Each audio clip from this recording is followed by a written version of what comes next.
Hi, I'm Shane Kimbrough, NASA astronaut and commander of the International Space Station. To all of you back on Earth in the Super Bowl host city of Houston, welcome. We hope you enjoy our great city and have a fabulous Super Bowl week.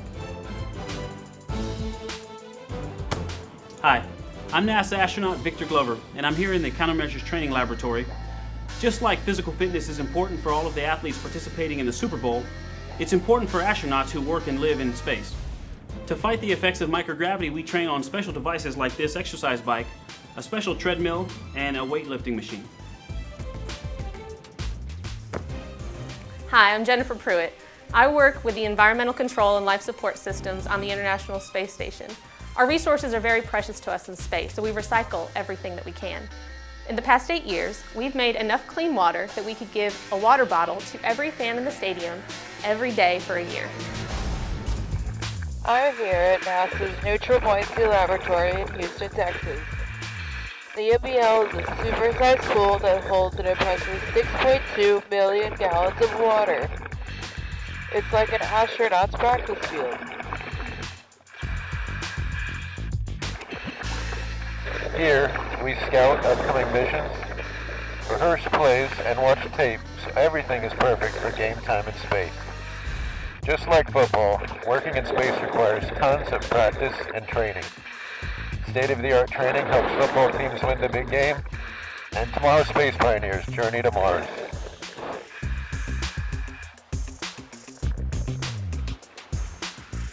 Hey there, I'm Dave Piatok, an engineer here at NASA's Langley Research Center in Hampton, Virginia. Behind me is a model of NASA's newest rocket, the Space Launch System. We're here to test this model in order to determine the rocket's performance on its race to space through the atmosphere. In order to do this, we've placed the model in this huge wind tunnel, capable of speeds of over 900 miles an hour. At that speed, a football can be thrown from one end zone to the other in less than 1/4 of a second. Now that's a supersonic pass. I am Dr. Renee Horton. At NASA's Michoud Assembly Facility in New Orleans, you can fit 31 football fields inside the factory where the Space Launch System rocket is being built. It's the largest rocket NASA has built and will go the furthest we've gone. Look out for our touchdown on Mars. Catching footballs isn't rocket science, but testing rocket engines is.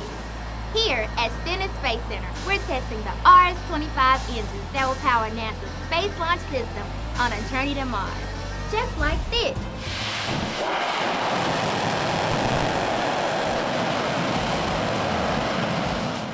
Hi, and welcome to Aerojet Rocketdyne's Stennis facility, where we assemble and test the mighty RS-25 engine for NASA's Space Launch System.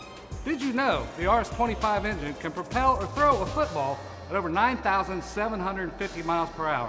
Imagine that!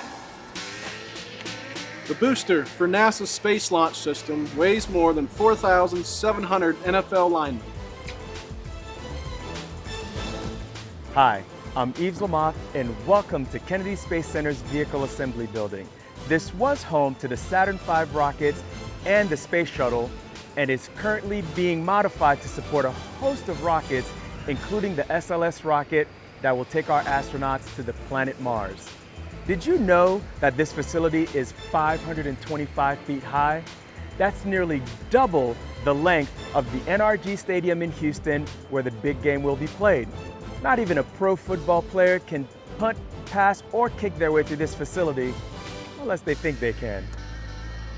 Hi, I'm Lily Villarreal, and this is Kennedy Space Center Launch Pad 39B.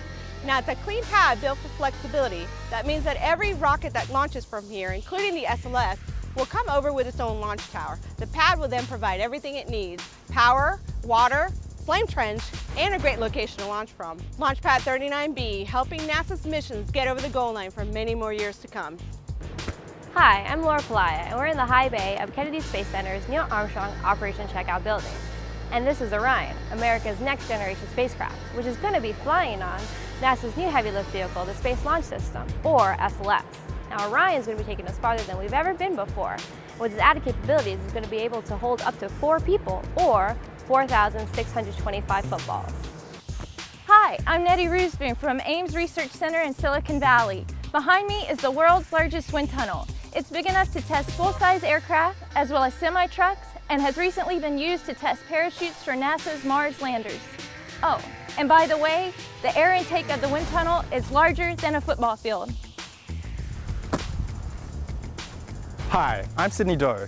I'm an engineer working on future Mars mission concepts. I'm here at the Mars Yard at JPL. Have you ever wondered what it'd be like to throw a football on Mars? On Mars, gravity is about a third of what it is on Earth. So if you threw a football on Mars, it would spend 3 times longer in the air and go 3 times further.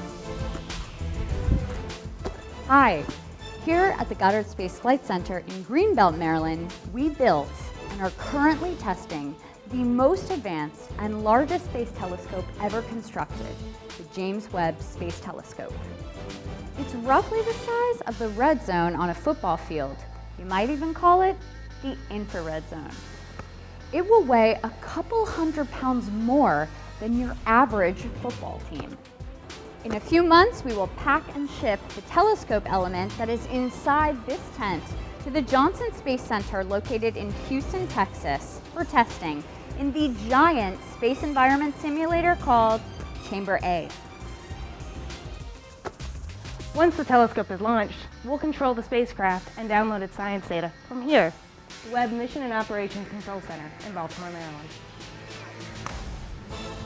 Northrop Grumman is designing the Webb Telescope sunshield, optics, and spacecraft for NASA's Goddard Space Flight Center in Greenbelt, Maryland.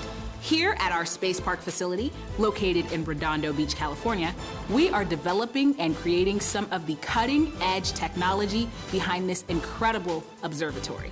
And we hope to inspire future generations of scientists and engineers.